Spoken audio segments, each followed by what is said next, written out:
नमस्कार, आप देख रहे हैं एनडीटीवी इलेक्शन कैफे। मैं हूं पूर्णेंदु शुक्ल। आज हम फिर से बिहार पर ही बात करेंगे और अब बात करेंगे प्रशांत किशोर पर।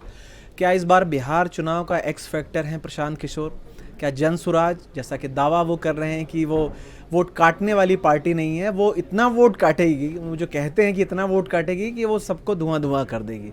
तो उनके जो सपने हैं वो शायद वो केजरीवाल बनने के, केजरीवाल ने जिस तरह से पहले ही चुनाव में एक चमत्कार किया और उस तरह का प्रदर्शन किया, क्या प्रशांत किशोर वैसा कर पाएंगे? इस पूरे मुद्दे पर हम बात करेंगे।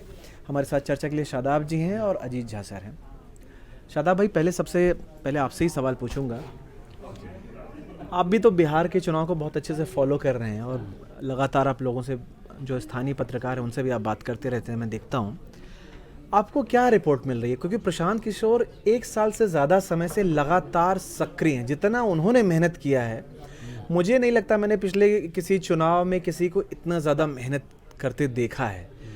तो और जो कुछ सर्वेज भी आ रहे, जैसे एक मैंने सर्वे का जिक्र किया था, जी सर आपसे भी किया था, वोट वाइब जो अमिताभ तिवारी की संस्था है, उसमें लगभग 8-9% के आसपास उनको वोट मिल रहा है। तो 8-9% वोट, अभी तो चुनाव पूरा चढ़ा भी नहीं है, अगर वो इतनी उपस्थिति दर्ज करा रहे हैं, आपको क्या लग रहा है 8-9% चुनाव आएगा तो और बढ़ेगा या थोड़ा कम होगा? पहला सवाल। और दूसरा, एक्स फैक्टर है तो क्यों, वो किसका खेल खराब करेंगे?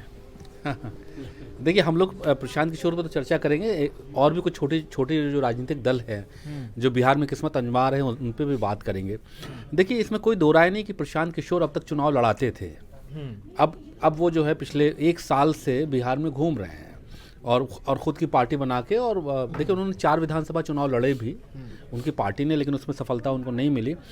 मुझे याद रहा कि एक विधान परिषद का इलेक्शन भी लड़े चुनाव की बात, हाँ, उनके कैंडिडेट ने उनको तब और अब में फर्क है ना, मतलब नहीं, फर्क तो है। देखिए, वो लगातार मीटिंग्स कर रहे हैं और देखिए मुझे जो सबसे उनकी जो इंटरेस्टिंग बात लगी वो ये लगी कि वो जो जिस तरीके से कास्ट के आधार पर जो टिकट बांटने की बात कर रहे हैं, ये तो देखिए कास्ट के आधार पर तो सभी लोग टिकट बांटते हैं, लेकिन वो एक थोड़ी प्रोग्रेसिव बात भी कर रहे हैं कि भाई एजुकेशन को लेकर बात कर रहे हैं, जो बिहार का की जो हेल्थ सिचुएशन है उसको लेकर बात कर रहे हैं। हालांकि शराबबंदी को लेकर भी उनका एक अलग पॉइंट ऑफ व्यू है, लेकिन उसकी बात भी वो कर रहे हैं। तो मुझे लगता है कि वो विकास के मुद्दे को लेकर चल रहे हैं। आमतौर पे बिहार की राजनीति में अभी कुछ समय से ये हुआ है कि विकास की बात हो रही है। पिछले नीतीश कुमार ने उसको स्थापित किया और प्रशांत किशोर उसको आगे बढ़ाने की बात कर रहे हैं। देखिए, प्रशांत किशोर का, मैंने आपसे कहा ना कि चुनाव लड़ने और लड़ाने में एक फ़र्क होता है। मुझे लगता है कि इस बात का अनुभव प्रशांत किशोर को हो रहा होगा। देखिए, प्रशांत किशोर ने तो अपना जो कैरियर है यूएन से आने के बाद, जब 2011 में वो मोदी जी से मिले, मैं उनके बारे में पढ़ रहा था, तो उसमें मैंने पढ़ा कि वो शायद बच्चों के कुपोषण पे वो मुलाकात करने गए थे प्रधानमंत्री मोदी से। एक उनसे उन्होंने कहा कि आप इस पर काम कीजिए। उसके बाद उन्होंने अपनी नौकरी छोड़ दी और उनके साथ जुड़ गए। तो 2012 का विधानसभा चुनाव और 2014 का लोकसभा चुनाव, उसमें बड़ी तेज़ी से वो देश में उभरे प्रशांत किशोर। थोड़ा मैं आपको बैकग्राउंड में ले जा रहा हूँ, थोड़ा सा मुझे वक्त दीजिएगा ताकि दर्शक भी समझ सकें कि कौन है प्रशांत किशोर। नहीं, दर्शक वैसे जानते हैं, लेकिन आप फिर भी आप दोबारा रिपीट कर दीजिए। हाँ, मैं तो वो उस हिसाब से उभरे। तो मैं क्यों बता रहा हूँ उसका भी मैं बताऊँगा कि मैं क्यों बता रहा हूँ। तो देखिए, जो चाय पे चर्चा उन्होंने की, या जो 3D कैंपेन था, उन्होंने सब मोदी जी का किया। आज जिस जेडीयू के खिलाफ लड़ रहे हैं, आपको याद होगा कि इसी के राष्ट्रीय उपाध्यक्ष भी वो रहे, और एक समय में कहा जाता था कि भाई नीतीश कुमार अपना राजनीतिक वारिस उनको बना रहे हैं, और नीतीश कुमार के बंगलों में वो रहा करते थे। एक टाइम ऐसा भी था कि वो बिहार जाते थे, तो इतनी उनकी करीबी थी। और आज जो है सबसे बड़े पॉलिटिकल राइवल उनके नीतीश कुमार ही हैं, क्योंकि स्वाभाविक है कि सत्ता में है वो, और वो सत्ता के खिलाफ बोल रहे हैं। दूसरी बात ये कि देखिए, प्रशांत किशोर बहुत ही एग्रेसिव कैंपेन बिहार में चला रहे हैं। आप उनका देखें, चाहे भाजपा के प्रदेश अध्यक्ष हैं, उनके खिलाफ उन्होंने अभी क्या बोला कि ये उनके ऊपर मर्डर का केस है। वो तो झूठ मूठ रो रहे थे मोदी जी की जनसभा में भी। अभी देखा होगा ना आपने, उनका एक विजुअल आया जिसमें वो रोते हुए दिखाई दिए, उस पर कटाक्ष उन्होंने किया। तेजस्वी यादव के बहुत खिलाफ है वो नवी फेल का मुद्दा, जो आज बार बार प्रशांत किशोर ही उठाते हैं कि लालू यादव अपने बेटे की भलाई के अलावा कोई और काम नहीं कर सकते, सिर्फ वो अपने बेटों की भलाई चाहते हैं। तो देखिए, प्रशांत किशोर ने इस कैंपेन को बहुत ही एग्रेसिवली उठाया है, और मैं कहूँगा कि जो है निजी हमले भी किए हैं।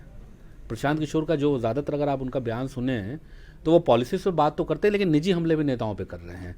अब ये निजी हमले से मतलब कि उनके करप्शन पे बात करें या नहीं, उनकी पर्सनल लाइफ पे बात, क्या कहना चाह रहे हैं? नहीं, मेरा वहाँ नवी फेल ये तो निजी हमला ही हुआ ना भाई। एजुकेशन तो बहुत से लोग इसमें हैं जिन्होंने राजनीति में एजुकेशन नहीं हासिल की लेकिन ऊंचे पदों पे पहुंचे, या जैसे जैसे किसी को कहते हैं कि ये मर्डरर है, इनके खिलाफ तो उनके परिवार ने प्रेस कॉन्फ्रेंस की थी, जैसे उन्होंने बीजेपी के प्रदेश अध्यक्ष को कहा, उनके ऊपर एक आरोप लगा था और जिसकी हत्या हुई थी, करप्शन का भी आरोप लगा है करप्शन का भी आरोप लगा। तो मैं कह रहा हूँ कि वो निजी हमले भी लोगों के ऊपर कर रहे हैं।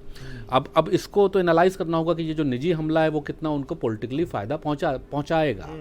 दूसरी बात यह है कि देखिए जो बात वो पॉलिसीज़ को लेकर कर रहे हैं, तो वो मुझे लगता है कि वो लोगों तक जा रहा है। अभी उनके बड़े बड़े सम्मेलन भी चल रहे हैं। उन्होंने कहा कि वो टिकट बांटने में भी एक सभी जाति धर्म का एक ध्यान रखेंगे, जैसा कि वो दावा कर रहे हैं। लेकिन देखिए प्रशांत किशोर ब्राह्मण जाति से आते हैं। ये मुझे लगता है कि देखिए जिस तरीके से बिहार में विकास और जाति की राजनीति चलती है, उसमें वो कितना उनकी, अब ये मुझे लगता है कि ये उस पर प्रशांत किशोर अपने को ज़्यादा ये दिखाना चाहते हैं कि हम तो विकास की बात कर रहे हैं, क्योंकि देखिए अगर वो चस्पा हुआ जिस कम्युनिटी से वो आते हैं तो मुझे लगता है कि उसमें पॉलिटिकल उनको नुकसान हो सकता है। इसीलिए वो कोशिश ये कर रहे हैं कि वो ये दिखाएं, इसलिए वो कहते हैं कि हम 60 टिकट मुस्लिम्स को देंगे, 40 इतने टिकट ओबीसी को देंगे, इतने टिकट हम अदर कास्ट को देंगे। इसलिए वो कास्ट कॉम्बिनेशन की बात करते हैं। लेकिन इसमें कोई दो राय नहीं कि प्रशांत किशोर इस वक्त बिहार की राजनीति में सबसे ज़्यादा, मैं कह सकता हूँ, एक्स फैक्टर के तौर पर उभर रहे हैं। जो उनका एग्रेसिव कैंपेन चल रहा है वो बाकी राजनीतिक दलों से कहीं भी कम नहीं है। वो अकेले योद्धा हैं, अकेले अपनी पार्टी को चला रहे हैं। वो मनीष कश्यप और 2-4 लोग उनके साथ जुड़े हुए हैं, लेकिन सबसे बड़ा फेस वही है। तो मुझे लगता है कि बिहार की पॉलिटिक्स में कितना प्रभाव वो डालेंगे अभी तो ये कहना मुश्किल है, लेकिन जैसा कि कहा जा रहा है कि मतलब वो अच्छी फाइट दे सकते हैं, इसमें कोई शक नहीं है। ठीक। अजीत सर, प्रशांत किशोर जैसा कि इन्होंने बताया कि एक पॉलिटिकल स्ट्रेटजिस्ट से प्रधानमंत्री मोदी का 2012 का विधानसभा या 2014 का लोकसभा रहे, 2015 का बड़ा ही हाई वोल्टेज इलेक्शन था बिहार का, उसमें वो महागठबंधन की साइड थे और महागठबंधन ने बहुत ज़बरदस्त जीत की और उससे प्रशांत किशोर को और मजबूती मिली। क्योंकि पहले तो था कि आप मोदी की लोकप्रियता के जीत ली, इसमें आपका क्या क्रेडिट है, लेकिन 15 की जीत के बाद उनका एक स्थापित हुआ और बहुत सारे पॉलिटिकल पार्टियों ने उनको as a campaigner, as a strategist उनको हायर किया और बहुत सारी जगहों पे बहुत सफल रहे। पंजाब में, दिल्ली का चुनाव, बंगाल का, तमिलनाडु का, आंध्र प्रदेश का, वो सफल रहे।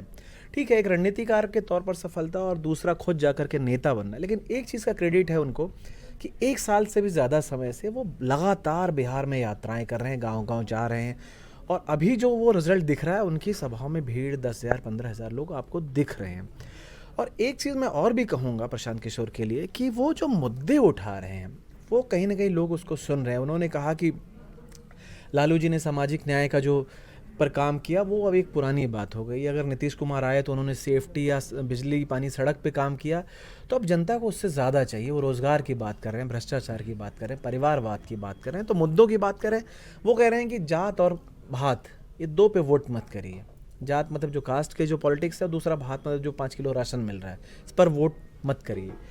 आपको क्या लग रहा है ये जो प्रशांत किशोर बोल रहे हैं और उनके भीड़ भी दिख रही है, उसको कितना कन्वर्ट कर पाएंगे अपने, जो आप इतने लंबे समय से आप चुनाव को देख रहे हैं। कोई प्रशांत किशोर पहले आदमी नहीं है जो इतनी अच्छी अच्छी बातें कर रहे हैं। बहुत लोग आए, लेकिन वो सफलता लोगों को सिर्फ अच्छी बात करने से मिलती नहीं है। देखिए, मेरा प्रशांत किशोर जी पे जो अर्लियर पोजीशन था और उसके बाद लास्ट 2 मंथ्स, मतलब सितंबर में यहाँ ज्वाइन किया हूँ, जुलाई अगस्त में मैं 6 हफ्ते बिहार घूमा। कुछ पर्सनल काम्स थे और कुछ मैं सोचा कि चुनाव आ रहा है और मैं तो हमेशा इलेक्शन ही कवर करता हूँ, तो मैं घूमा और मेरा जो पोजीशन है वो डायमेट्रिकली बदल गया। पहले मैं ज़्यादातर लोगों के तरह, मैं भी कहूँगा एक तरह से स्केप्टिक था कि अरे भाई बिहार के राजनीति को बदलना, भगवान भी उतर के आ जाएंगे तो बड़ा मुश्किल काम है। मैं पहले ये सोचता था। और दूसरा कि इतना टाइट पोलर फाइट है, बाइपोलर, महागठबंधन वर्सेस एनडीए, तो मुझे लग रहा था कि एक आदमी कितना क्या कर लेगा। पर जब मैं ये 6 हफ्ते घूमा बिहार, तो मेरा पोजीशन बिल्कुल बदल गया। और मैं आज कहूँगा, अंग्रेजी में यदि कहा जाए, Prashant Kishor is the best thing to happen to Bihar politics. आज प्रशांत किशोर के लेवल का कोई लीडर नहीं है पूरे बिहार में। कोई यंगस्टर से आप कंपेयर कर लीजिए, चिराग पासवान हो, तेजस्वी यादव हो। नहीं, मतलब आपका कहना है जो नई पीढ़ी है, जो नौजवान नेता है, उनमें सबसे बेहतर आपके हिसाब से? सबसे बेहतर। अच्छा, नीतीश जी बहुत अच्छे थे, पर नीतीश जी का समय निकल गया। तो मैं कहूँगा कि प्रशांत किशोर सक्सीड करेंगे कि नहीं ये तो चुनाव बताएगा, बट प्रशांत किशोर अगला नीतीश जी बन सकते हैं बिहार के लिए। क्योंकि देखिए उसका कारण है, प्रशांत किशोर के तरह एजुकेटेड कोई नहीं है, ठीक है। अमेरिका में यूनिसेफ में थे, वहाँ भी यूनिसेफ में ये कम्युनिकेशन इंचार्ज थे 10 साल करीब। उसी बीच में अफ्रीका गए थे। मैं इनको पर्सनली जानता हूँ क्योंकि मेरा एक भांजा है जो इनके साथ काम करता था। प्लस मैंने इनको एक बार एक कॉन्क्लेव में बुलाया था पटना, तो उसमें बड़ी लंबी बातचीत में मेरी हुई थी प्रशांत किशोर के साथ। तो he is the smartest guy. पहला आदमी है जो अकेले अपने बल पर पार्टी खड़ा किए हैं, जैसे कि केजरीवाल किए थे मान लीजिए, या टीडीपी एक जमाने में हुआ था, या असम में असम मूवमेंट के बाद हुआ था। तो ये पार्टी खड़ा करके, और ये पहला व्यक्ति है जो मैं कहूँगा एक मॉडर्न विजन दे रहे हैं बिहार को। जब मैं बच्चों से पूछा जो जिनसे मैं मिला, और मैं करीब 200-250 लोगों से बात किया होगा उस पीरियड में और डिफरेंट प्लेसेस में, तो सारे बच्चे मुझे कह रहे थे कि सर देखिए बिहार में क्या है। जब मैं भी बिहार में पढ़ा हूँ करीब 4 साल, बिहार में मैसिव एजुकेशनल डिक्लाइन है। तो सारे बच्चे कह रहे थे कि सर ये पहला मुख्यमंत्री कैंडिडेट है, हालांकि वो खुद कहते हैं हम नहीं हैं, जो कहते हैं कि मैं यदि पावर में आऊँगा तो एक नेतरहाट स्कूल हर डिस्ट्रिक्ट में खोलूँगा, है ना। इसका जो अपील है अब यंगस्टर्स के बीच आप सोच नहीं सकते हैं, क्योंकि हमेशा उनको लगा कि बिहार में पढ़ने का कोई अपॉर्चुनिटी नहीं है, और उसी कारण सारे बच्चे, मैं तो बाद में आया पढ़ने के लिए दिल्ली, बट आजकल के जो बच्चे हैं वो स्कूल के बाद ही आ जाते हैं दिल्ली पढ़ने, कहीं और चले जाते हैं। एजुकेशनल अपॉर्चुनिटी नहीं है। तो इसका जो अपील है, अच्छा उसके बाद उनका जब इंटरव्यू लिया गया कि आप सारे जिले में खोलेंगे जब नेतरहाट, तो 5 साल में खुल जाएगा, कोई और नेता होता तो कहता हाँ बिल्कुल खुल जाएगा। उन्होंने कहा नहीं, उसमें 10 साल लगेगा कारण, और फिर वो लंबा एक्सप्लेनेशन दिए कि क्यों लगेगा। इतना कन्विंसिंग है, आप वो इंटरव्यू उनका सुनिए। तो he is the first man जो एक तरह से मैं कहूँगा कि एक नया विजन दे रहा है बिहार को। नंबर 2, वो सीधा उनको वो बोले कि मैं एम्प्लॉयमेंट क्रिएट करूँगा। तेजस्वी यादव भी बोले, उनको पूछा गया कि आप कहाँ से पैसे लाएंगे, तो उन्होंने कहा कि ये शराबबंदी मैं ख़त्म कर दूंगा फर्स्ट डे, और उससे जो भी पैसा आएगा उसको मैं एजुकेशन में डालूंगा। इसको कहा जाता है मॉडर्न विजन। ऐसा मॉडर्न विजन नहीं है बाकी लीडरों में, ना चिराग जी में है, ना तेजस्वी में है। लेकिन सर ये तो एक नेगेटिव भी तो उनके अगेंस्ट जाएगा। जो खासकर नीतीश का शराबबंदी तो उन्होंने महिलाओं के फेवर में किया है कि बहुत सारी जो घरेलू हिंसा होती है वो शराब की वजह से होती है, तो उस वजह से उन्होंने प्रॉमिस किया शराबबंदी का, वो करके दिखाया, उसका उनको फ़ायदा मिलता है। हाँ, मैं मानूंगा कि नीतीश जी को इससे भयानक फ़ायदा हुआ है। इनफैक्ट जो लास्ट सर्वे मैंने देखा, नीतीश जी को करीब करीब अपने नियरेस्ट राइवल यानी कि तेजस्वी से 32% ज़्यादा वीमेन का वोट मिल रहा है, जो कि हिस्टोरिकली अनप्रेसिडेंटेड है भारत में, यदि वो सर्वे एक्यूरेट है। और मैंने काफ़ी डिटेल्ड स्टडी किया उस सर्वे का, 1.5 लाख का सैंपल था उस सर्वे में। तो हाँ, आप सही कह रहे हैं। बट ये भी बात सही है कि जब शुरू किए नीतीश जी शराबबंदी तो वो इफेक्टिव रहा 5 साल 7 साल। अब जो है उसका ग्लेरिंग फेलियर जो है पूरे बिहार में, सब जगह आप जाइए तो लोगों से पूछिए तो कहेंगे कि थोड़ा दाम बढ़ा दीजिए, सब जगह शराब मिलता है। और सबसे दुख की बात है कि ऑफिशियल मशीनरी ही बेच रहा है उसको, तो करप्शन का बहुत बड़ा सेंटर हो गया है। तो अब उसको नए सिरे से सोचना पड़ेगा कि कैसे करें। बट ये है कि यू आर राइट कि वुमेन वोटर्स हो सकता है उससे छिटके, बट मैं ये कह रहा हूँ कि प्रशांत किशोर हर aspect of Bihar economy, budget, आप उनसे वर्बैटिम इंटरव्यू कीजिए और आप 10 जर्नलिस्ट बिठा दीजिए और कोई भी सवाल पूछिए तो लर्नेड रिस्पॉन्स देते हैं। उनको कोई एडवाइज़र की ज़रूरत नहीं पड़ती है। वेराज मान लीजिए कि और जो वो तो बाकी खुद ही लीडर एडवाइजर रहे हैं। और खुद ही एडवाइजर रहे हैं। और वो बिहार को, दूसरी बात है क्या, बहुत कम बिहारी हैं जो अमेरिका में रह के, दिल्ली में रह के, और उसके बाद सब छोड़ के, और वो 1 साल से नहीं, वो 2-2.5 साल से जो है घूम रहे हैं। पहले, सेकंड, थर्ड, पूरे इलाके में सबसे ज़्यादा, मैं जो लेटेस्ट उन पर रिसर्च करके लिखा था, मतलब शायद 2680 कुछ ऐसे ही नंबर था, वो गांव जो है कवर कर चुके हैं पर्सनली जा के। मतलब बाकी लोग आज यात्रा कर रहे हैं, ये प्रशांत किशोर का एक्चुअली ब्रेन है। राहुल गांधी को भी उन्होंने वोटर अधिकार रैली में तो नहीं, बट जो यात्रा शुरू किए थे Rahul Gandhi across the country दोनों तरफ, वो प्रशांत किशोर का ही आइडिया था। इसलिए क्योंकि उन्होंने कहा कि आजकल के ज़माने में सोशल मूवमेंट खड़ा करना मुश्किल है, जेपी मूवमेंट टाइप, तो ठीक है, उसके एब्सेंस में आप ये लंबा चौड़ा यात्रा कीजिए, और वो करते हैं, ही वॉक्स हिज टॉक। ये बड़ा इम्पोर्टेंट है प्रशांत किशोर के साथ, कमिटेड हैं, अच्छा पैशन है उनमें। उसके बाद अंग्रेजी में भी बोलते हैं, हिंदी में भी, और जब भोजपुरी में बोलते हैं, नीतीश चच्चा रैयन की जयहन, तो क्राउड को जिस तरह से वो मोबिलाइज करते हैं, जैसे मोदी जी कर पाते हैं, तो वो भी उनमें है, करिश्मा है। अच्छा, बुर्जुआ राजनीति में क्या है कि बिना पैसा का आप राजनीति नहीं कर सकते। पैसा भी है उनके पास। तो पैसा वो जुटा लेते हैं, ऑर्गेनाइज कर लेते हैं, है या नहीं वो तो दूसरी बात है, but he has the ability. इतना जो खर्चा हो रहा है, 1 साल से लगातार दौरा पे दौरा कर रहे हैं, और इतने जो वॉलंटियर काम कर रहे हैं, तो वो बिना पैसा के तो नहीं हो रहा है। तो वही तो मैं कह रहा हूँ कि बुर्जुआ राजनीति जो भारत का है, वो थैंकफुली बिहार में कर रहे हैं। यदि वो कर रहे होते कर्नाटक या आंध्रा में, तो एक एक कंस्टिट्यूएंसी में 100-100 करोड़, 50-50 करोड़ खर्चा होता है एक कंस्टिट्यूएंसी में। बिल्कुल सही बात। तो मैं ये कह रहा हूँ कि उनमें एबिलिटी है ये करने का।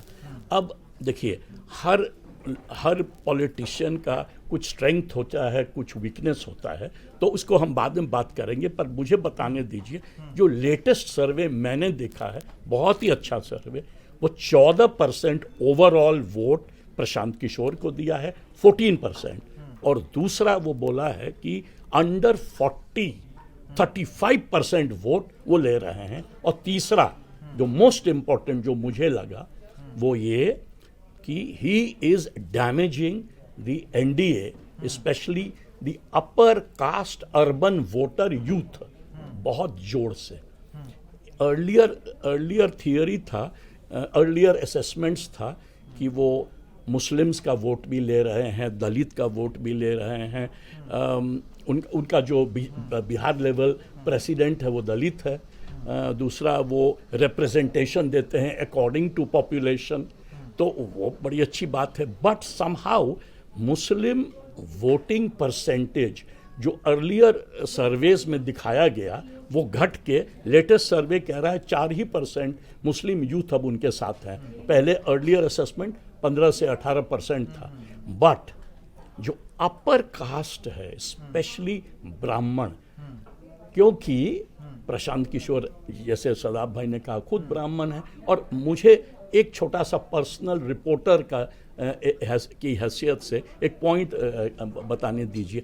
जब मैंने बच्चों से जिससे मैं मिला, मैंने कहा ना 200-250 बच्चों से मैं मिला हूँगा, बच्चा जब मैं कह रहा हूँ all youth who can vote, तो I asked them what appeals to you. तो पहला जो उन्होंने कहा उसी को मैं दोहरा रहा हूँ कि is extra ordinary in terms of knowledge of Bihar, vision of Bihar. उन्होंने कहा कि सर, हर कैबिनेट मिनिस्टर का चिट्ठा पुर्जा खोल देते हैं, एक ब्यूरोक्रेट इनके डर से कुछ बोलता नहीं है, क्योंकि वो इनके खिलाफ बोलता है तो वो सारा निकाल देते हैं करप्शन का file. That means this man is so well planned, यानी कि वो गवर्नेंस में आएंगे तो he will do an extraordinary job. The devil lies in the detail. लेकिन देखिए, तो ये और एक लास्ट पॉइंट, फिर मैंने प्रोब किया फर्दर कि और क्या, what is the reason you guys like him. तो ये उनका एबिलिटी, उनका स्ट्रेंथ। बट सबसे ज़्यादा जो उन्होंने कहा मुझे प्राइवेटली बहुत बार कि सर, लास्ट 35 ईयर्स में बिहार के जो अपर कास्ट थे, जो पहले 1990s के पहले बिहार को रूल कर रहे थे, दे थॉट कि अब ख़त्म हो गया, अब जो है अपर कास्ट पॉलिटिशियन कभी मुख्यमंत्री नहीं बन सकेगा। अच्छा, these are all 35 year old and below उन फर्स्ट टाइम वोटर्स हुए ना एक तरह से कहिए तो, क्योंकि उन्होंने तो देखा ही नहीं है कोई और मुख्यमंत्री को उसके लालू जी के पहले। तो उनका कहना था कि सर फर्स्ट टाइम होराइजन में एक ब्राइट अपर कास्ट पढ़ा लिखा वो भी compete कर सकता है। तो इससे क्या होता है ना कि अपर कास्ट का मनोबल बढ़ जाता है, स्पेशली यूथ का, और उनके साथ आप देखिएगा ज़्यादातर यंग पीपल हैं। एंड मेरा अपना अनुमान है कि वो कितना भी रिप्रेजेंटेशन का बात करें, right now he is leading the upper caste of Bihar. And that's why आप देखे होंगे कि अभी रिसेंटली एनडीए कैंप से कुछ लीडर बात करते हैं कि भूरे बाल का फिर से जागरण किया जाए वगैरह। वो सब अटेम्प्ट है प्रशांत किशोर के वोटर को खींचने का। शादाब भाई, जो सर ने बात की कि जो प्रशांत किशोर की बात कर रहे हैं, इसमें एक चीज़ है जैसे बहुत सारी उनकी पर्सनल क्वालिटीज़ की बात की सर ने कि वो पढ़े लिखे हैं और समझते हैं, पॉलिटिक्स को भी समझते हैं, जो टेक्निकल चीज़ें हैं जो वो भी समझते हैं, और उनको किसी एडवाइज़र की ज़रूरत नहीं है। ठीक है, योग्य हैं, बहुत अच्छी बात है, लेकिन सवाल है उनकी जो बातें जिस तरह से वो कर रहे हैं उसकी परीक्षा तो वो टिकट किसको देंगे इस पर भी डिपेंड करेगा। अगर आप जिन पार्टियों की मुखालफत कर रहे हैं, जिन पार्टियों के खिलाफ आप बयानबाजी कर रहे हैं, उन्हीं से आए हुए नेताओं को टिकट देंगे, जिसकी बहुत गुंजाइश है। लोग ऐसा मान के चल रहे हैं कि वो वेट करेंगे कि अगर किसी मजबूत कैंडिडेट को बीजेपी मतलब महागठबंधन या एनडीए से टिकट नहीं मिला, तो चूंकि वो एक थर्ड फोर्स के तौर पे खुद को स्थापित कर रहे हैं, तो वो कैंडिडेट उनको मिल सकते हैं। क्या सवाल है वो एक्सेप्ट करेंगे? अगर हम केजरीवाल की बात करें तो केजरीवाल ने भी बाद में बहुत सारे टर्नकोट्स को टिकट दिया, लेकिन जो पहला 2013 का चुनाव था उसमें पाएंगे ज़्यादातर लोग बहुत ही फ्रेश कैंडिडेट थे जिनका किसी ने नाम भी नहीं सुना था। क्या प्रशांत किशोर केजरीवाल का 2013 मॉडल लेंगे, या बाद में जब वो टर्नकोट्स को उन्होंने लेना शुरू किया 15 या 20 में फिर 25 में भी वो मॉडल लेंगे? यहाँ उनकी परीक्षा होगी। आपको क्या लगता है? देखिए जो आपने सवाल किया, देखिए जो आप कह रहे हैं ना कि जिन कैंडिडेट्स को टिकट नहीं मिलेगा उन पे उनकी नजर, ऐसी बातें हो रही, मैं वही बात रह सकती है। देखिए ये जो फॉर्मूला है ना, ये बहुत ज़्यादा कामयाब नहीं है। ठीक है कि 2, 4, 5 विधानसभाओं में आप उसको उससे थोड़ा राजनीतिक लाभ मिल सकता है, लेकिन अगर आप मोटे तौर पे फिर अगर आपने सब दूसरे दलों से आए हुए लोगों को ले लिया ज़्यादातर जगहों पे, तो फिर आप जो अटैक कर रहे हैं, तो आखिर सवाल ये कि आप उन्हीं में से तो लोगों को ले रहे हैं। फिर कोई जेडीयू से आया या कोई आरजेडी से आया या कोई कांग्रेस से आया, भाई आप लड़ाई इनके खिलाफ लड़ रहे हैं। जो मनीष कश्यप जी का नाम आप ले रहे थे, वो भी तो अभी बीजेपी में थे कुछ दिन पहले, वो भी मनीष कश्यप का भी बहुत कोई बहुत ज़्यादा कोई राजनीतिक अनुभव नहीं है, अभी किसी पद पे भी नहीं रहे वो। तो ये फिर आप जो लड़ाई लड़ रहे हैं इन राजनीतिक दलों के खिलाफ, तो वो डाइल्यूट होगी, क्योंकि भाई जब आप कह रहे हैं कि हम एक नई तरह की राजनीति लेकर आए हैं, हम एक नई तरह की व्यवस्था देना चाहते हैं, आप एजुकेशन पे बात कर रहे हैं, आप हेल्थ पे बात कर रहे हैं, आप तमाम इश्यूज़ पे बात कर रहे हैं, तो स्वाभाविक है कि लोग चाहेंगे कि आप फ्रेशर्स को मौका दें। दूसरी बात देखिए, प्रशांत किशोर आपने बहुत विस्तार से बताया उनकी खूबियाँ, मैं उनकी प्रशांत किशोर की चुनौतियाँ आपको बताता हूँ। देखिए प्रशांत किशोर की जो सबसे बड़ी चुनौती है, मुझे लगता है कि जो शराबबंदी को ख़त्म करने की बात कर रहे हैं। देखिए देश में, बिहार में एक बड़ा मुद्दा ये रहा है शराबबंदी, और इससे महिलाओं का वोट नीतीश कुमार को मिला है। देखिए ठीक है कि वो शराबबंदी नहीं पूरी तरीके से फॉलो हो पा रही है, लेकिन आप दोबारा क्या आप चाहते हैं कि फिर क्या वही टाइम आ जाए कि लोग शराब पिए और गली मोहल्लों में दुकानें खुल जाएं शराब की? क्या ये अच्छी राजनीति है? अगर भाई आज तो आप देखिए कि लोग कहते हैं कि भाई शराब मत पियो, कितने घर उससे बर्बाद हुए, कितने लोग उस जो बेरोजगारी उससे बढ़ी।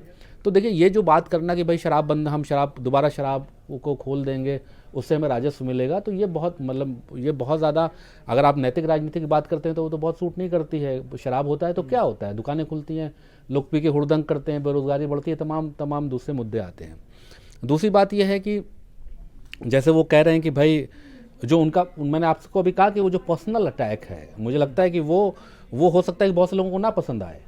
भाई ठीक है, आप बात करिए पॉलिसी। तो केजरीवाल की भी तो यही राजनीति, केजरीवाल भी सबके कच्चा चिट्ठा खोलते थे, ये महाभ्रष्ट की लिस्ट है, अदालत में जाके माफी भी मांगते थे।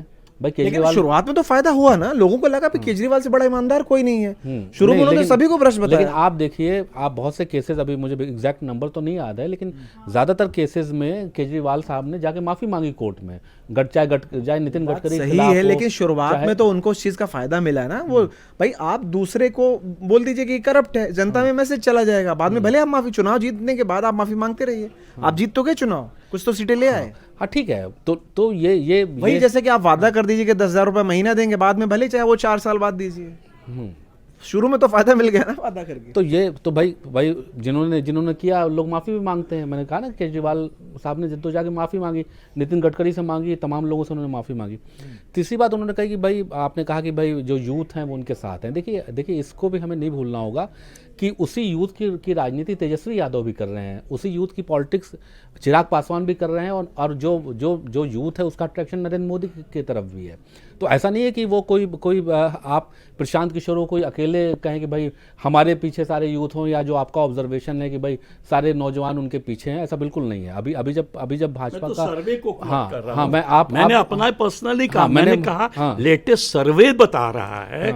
देखिए आप यदि खुद देखे होंगे, मैं ये कहूंगा सर कि देखिए सर्वेस तो देखिए अभी तो प्रोफेशनल सर्वेयर्स हैं। मैं जिंदगी भर इलेक्शन पढ़ा हूं, डोंट डिसमिस इट। पूरा इतिहास है जीवन भर शदाब भाई, मैं जीवन भर इलेक्शन स्टडी किया हूं प्रणय रॉय की तरह, तो उसको डिसमिस मत कर दीजिए। मैं कह रहा हूं देखिए बहुत अच्छा सर्वे है, वही सर्वे बताया कि 32% एडवांटेज है नीतीश कुमार को औरतों का वोट। अभी आप उसको मान गए, आप तो स्वॉलो कर लिए उस पर, शराब पर क्यों, फिर आप कहिए वो भी बेकार है। वही सर्वे कह रहा है दो चीज, यूथ का वोट डिवाइड हो रहा है दो लोगों के बीच, नंबर 1 क्या बोलते हैं तेजस्वी यादव, एंड नंबर 2 प्रशांत किशोर, और ये इनका चिराग पासवान नंबर 4 नंबर 5 पर है। और मोदी जी को कितना वोट मिल रहा है? मोदी जी को तो नौजवानों का आप बताइए, उस सर्वे में क्या जिक्र है कि नरेंद्र मोदी शदाब जी मोदी जी मुख्यमंत्री के लिए रेस में नहीं, तो वो तो उनके चेहरे पे भाजपा चुनाव लड़ती है। That is not the point. चेहरे पे तो भाजपा चुनाव लड़, अभी राजस्थान का चुनाव हुआ,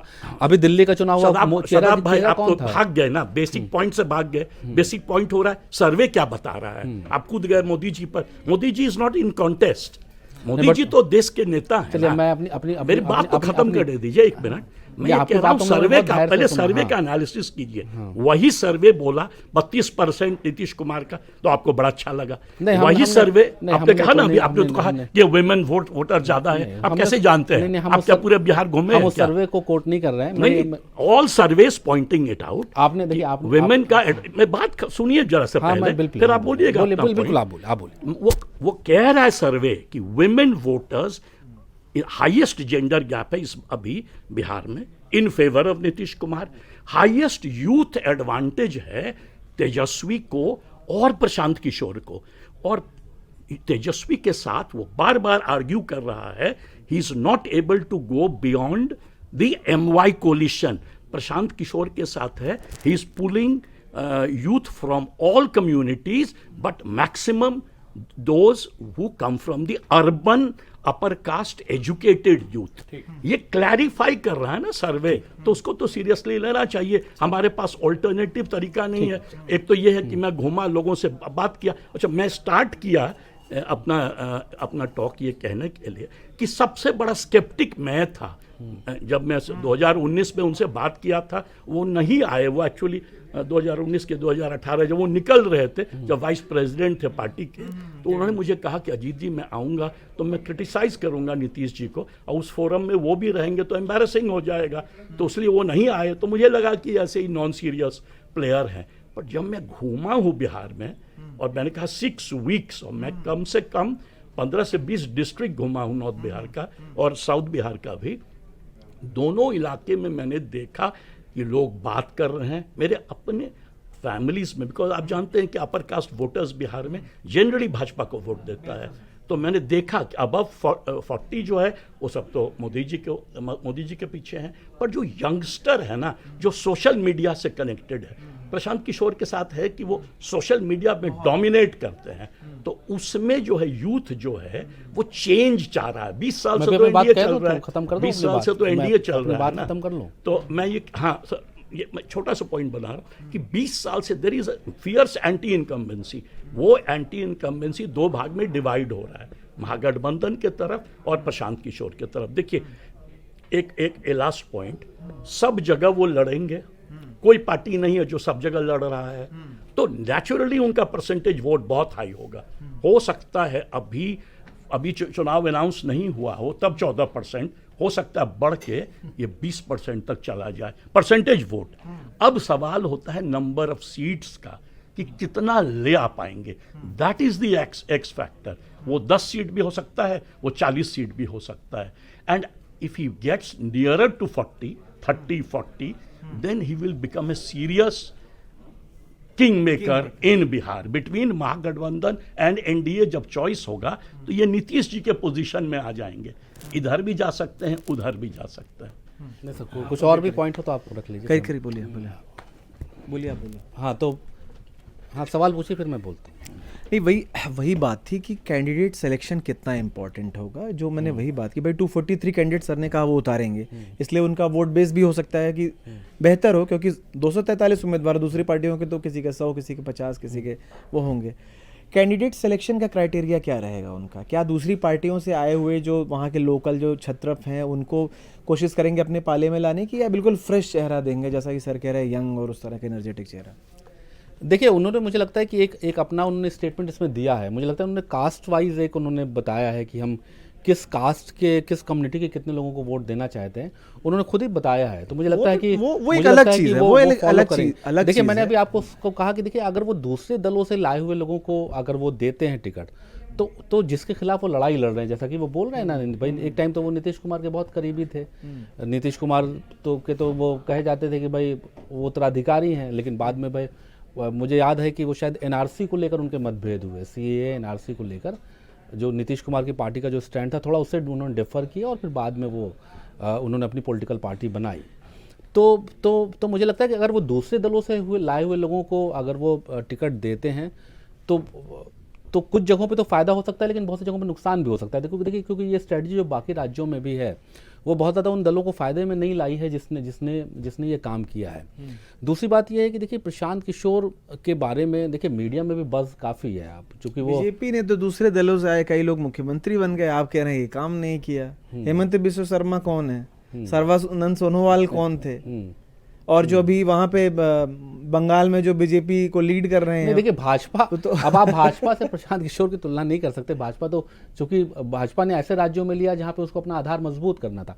आपने हेमंत बिस्वा शर्मा की बात की, तो अगर असम में उन्होंने लिया तो उन्होंने असम के लिए लिया। तो हम लोग तो पार्टिकुलर एक स्टेट की बात कर रहे हैं। जिस तरह की राजनीति की शुचिता की वो बात कर रहे हैं प्रशांत किशोर, तो मुझे लगता है कि वो एक नई टीम खड़ी करने की कोशिश करेंगे कि वो नए यंगस्टर को टिकट दें या ऐसे लोगों को, क्योंकि जो अभी उन्होंने जो टिकट दिए 4 विधानसभा में या एक जो विधान परिषद में जो उन्होंने टिकट दिया, तो उन्होंने नए लोगों को ही मौका दिया, ऐसे लोगों को मौका दिया जो कि अच्छा चुनाव लड़ सकते थे।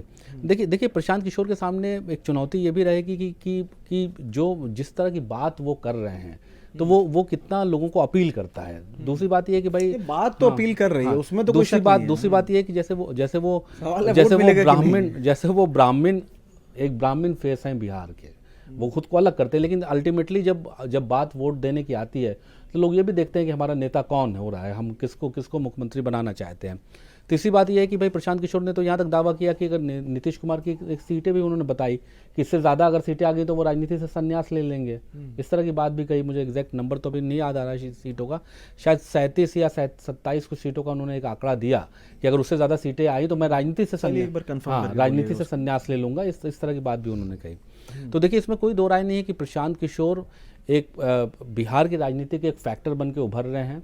लोग उनको सुनने भी आ रहे हैं, उनकी बातें भी अपील कर रही हैं, वो अच्छी बात कर रहे हैं। अगर वो एजुकेशन को, हेल्थ को अपना वो एक चुनावी मुद्दा बनाना चाहते हैं तो इसका स्वागत होना चाहिए कि भाई, लेकिन सबसे बड़ी उनके सामने चुनौती जब ये आएगी कि जब भाजपा का कैंपेन स्टार्ट होगा, जब भाजपा पूरे फोर्स के साथ उतरेगी, तो ऐसा ना हो कि ये लड़ाई दो ध्रुवी हो जाए, एनडीए वर्सेस यूपीए। देखिए, मुझे लगता है कि इसका अगर ये बहुत तेज़ डिवीज़न होता है बिहार में, तो इसका नुकसान प्रशांत किशोर को उठाना पड़ सकता है। क्योंकि क्या होता है कि जब छोटे दल होते हैं, आप किसी गठबंधन के साथ नहीं होते हैं और आप अकेले लड़ रहे होते हैं, तो लोग आपको वोट देना भी चाहते हैं, लेकिन उस टाइम उनको लगता है कि हमारा वोट ख़राब ना हो जाए, हम ऐसा ना हो कि हमारा वोट बेकार हो जाए। तो मुझे लगता है कि अगर बहुत ज़्यादा कोई वहाँ ध्रुवीकरण होता है या बहुत ज़्यादा दोनों दल बहुत तेज़ी से अगर लड़ाई लड़ते हैं, राजनीतिक लड़ाई, तो मुझे लगता है कि उसमें शायद मतदाता चाहकर भी उनको वोट ना करे। ऐसा तमाम राज्यों में उदाहरण है कि लोग देना चाहते हैं और वोट नहीं दे पाते हैं, तो ये उनको लॉस हो सकता है। दूसरी बात यह है कि देखिए प्रशांत किशोर तो अब तक चुनाव लड़ाते रहे हैं, वो तो तमाम लोगों के सलाहकार रहे, अमरिंदर सिंह के रहे, YSR जगनमोहन रेड्डी के रहे, ममता बनर्जी के रहे। एक टाइम तो ऐसा था कि कई जगहों पे उनको कैबिनेट मंत्री की रैंक मिली हुई थी। और मोदी जी के साथ तो जब मोदी जी दिल्ली आए थे तो ये भी उनके साथ आए थे। तो ये आपको याद होगा कि एक बार नीतीश कुमार ने कहा था कि भाई प्रशांत किशोर के लिए तो भाजपा के एक बड़े नेता का फ़ोन आया था कि हमको इनको वाइस प्रेसिडेंट बना दीजिए अपनी पार्टी के अंदर, तो उन्होंने वाइस प्रेसिडेंट बनाया। नीतीश कुमार ने ये बात कही थी। तो सवाल ये कि जो उनका पुराना एसोसिएशन है जिन दलों से, तो वो क्या ऐसा नहीं है कि जनता नहीं जान रही है कि भाई आज ठीक है कि आप एक राजनीतिक दल बना के आए हैं, आप सबको कह रहे हैं कि ये भी ख़राब है, ये भी ख़राब है, ये भी ख़राब है, तो भाई आप तो उनके लोगों के साथ ही रहे, आप तो सबसे करीबी रहे नीतीश कुमार के, जिस नीतीश कुमार की आप सबसे ज़्यादा आलोचना कर रहे हैं। तो उस वक्त जब साथ में थे तो क्या तब बहुत अच्छे थे नीतीश कुमार, आज बहुत ख़राब हो गए। तो पब्लिक सब देख रही है, सब जान रही है। और मुझे लगता है कि लेकिन इसमें फिर मैं कहूँगा कि इसमें कोई दो राय नहीं है कि प्रशांत किशोर एक बड़े फैक्टर के तौर पे उभरेंगे। कितने % वोट पाएंगे मैं इस पर तो कमेंट नहीं करूँगा, और कितनी सीटें मिलेंगी इस पर भी कोई कमेंट नहीं करूँगा, लेकिन इतना ज़रूर है कि वो बिहार की राजनीति के उभरते हुए सितारे हैं, इसमें कोई शक नहीं है। अजीत साहब, एक छोटी सी टिप्पणी आपकी चाहूँगा, फिर हम कंक्लूड करेंगे। आपने अपनी बात में कहा कि जो अपर कास्ट अर्बन यूथ है उसका झुकाव स्पष्ट रूप से दिखा आपको बिहार में प्रशांत किशोर की तरफ है, क्योंकि वो उनमें एक पढ़ा लिखा नए ज़माने का मॉडर्न लीडर की इमेज वो देख रहा है। सवाल है कि वो जो अभी सपोर्ट दिख रहा है अगर वोट में कन्वर्ट हुआ तो ये तो पूरा का पूरा जो लॉस होगा वो एनडीए और ख़ासकर बीजेपी का होगा। तो ये तो इनडायरेक्टली पूरा फ़ायदा तेजस्वी को मिलेगा। तो बीजेपी भी, तो जब हम लोग यहाँ बैठ के चर्चा कर रहे हैं, आपने बोला भी कि कुछ इस तरह के बयान आना भी शुरू हुए हैं, तो पहली बात तो जो लॉस होगा और फिर बीजेपी की क्या अगली रणनीति होगी आपके नज़रिए से, उस पर एक छोटी सी टिप्पणी चाहिए। शदाब जी ने एक अच्छा पॉइंट बोला कि देखिए बिहार की राजनीति अभी 2015 से लिया जाए यदि तो काफ़ी टाइट फाइट है, बाइपोलर है ना। महागठबंधन का नेचर बदला है, बट महागठबंधन वर्सेस एनडीए, उसमें क्या होता है, ये चीज़ बिजनेस में भी होता है कि जो न्यू एंट्री है, जो न्यू एंट्रेंट हैं, उनके लिए स्पेस बनाना बड़ा मुश्किल होता है। तो प्रशांत किशोर का मेन दुविधा वही है कि उनके वो जो है एक थर्ड कोना है और वो कोना जो है एस्टैब्लिश नहीं है। तो हो सकता है कि इस बार के चुनाव में बहुत अच्छा नहीं करें वो, पर अगले चुनाव में मैं कहूँगा यदि कंसिस्टेंटली ये चलें तो इनका फ्यूचर सबसे सेफ है, नंबर 1। नंबर 2, देखिए क्यों मैं प्रशांत किशोर को अब अप्रिशिएट करता हूँ, पहले नहीं करता था, क्योंकि एक थोड़ा सा हम लोग भी, सब लोग जो बिहार से आते हैं, हम टायर्ड हो गए हैं traditional mores of politics, caste, criminality, गुंडई, लुम्पेनिज्म। एक जमाना था जब जेपी मूवमेंट आया तो एक नया विजन दिया था, तो उस समय नीतीश कुमार और लालू टाइप लीडर आए और बिहार को एक नई राजनीति दी है, सोशल जस्टिस मूवमेंट। वो जो है ना, वो 35 साल में वो सोशल जस्टिस मूवमेंट चरमरा गया है। उसके बाद कभी आप खुद के भाजपा के साथ, कभी लालू जी के साथ अपॉर्चुनिस्ट पॉलिटिक्स में चला, तो गारंटी दे रहे हैं कि अब कभी नहीं जाएंगे। तो एक नया बिहार को एक नया होप चाहिए, मॉडर्न होप चाहिए। बिहार 35 साल में देखिए यही जेपी मूवमेंट वाले चलाए हैं, लालू जी और नीतीश, एक तरह से बिहार का काया पलट कर दिए सोशियोलॉजिकली, पॉलिटिकली। बट आज भी बिहार सारे राज्यों का ले लीजिए आप, कोई भी इकोनॉमिक इंडिकेटर तो जमीन में सबसे नीचे। इसको कैसे बाहर, इसे बिहार कैसे बाहर निकले, इसका एक ही आदमी पॉलिटिशियन के पास यदि आंसर है तो प्रशांत किशोर के पास है, क्योंकि वो उतना ही मैक्रो इकोनॉमिक्स जानते हैं जितना कि वो राजनीति समझते हैं। उनके पास एक मॉडर्न विजन है, डायस्पोरा में रहे हैं 10 साल, वो आएंगे। बिहार नीड्स, मैं कहूँगा, इन्फ्यूजन ऑफ कैपिटल शॉर्टेज है बिहार में। आप चले जाइएगा शादी वगैरह के दिनों में तो बैंक्स में आपको बेसिकली 1000 रुपया नहीं मिलता है नॉर्थ बिहार में। मैं खुद सफ़र किया हूँ, क्रेडिट कार्ड नहीं चलता रहता है, ये हाल है। तो वहाँ पर कैपिटल का गजब शॉर्टेज है रूरल एरियाज में। एग्रीकल्चर में पैसे की कमी है, प्रशांत किशोर ही ला सकते हैं। बाकी जो है लालू, तेजस्वी या जो लीडर्स हैं, या जो अर्लियर लीडर्स रखा जाए, तेजस्वी तो नए प्लेयर हैं, पर लालू जी और नीतीश जी इस मामले में फेल कर गए। ये पहला फर्स्ट इलेक्शन है जिसमें एनडीए खर्च कर रही है, नया एयरपोर्ट बन रहा है, नया रोड बन रहा है।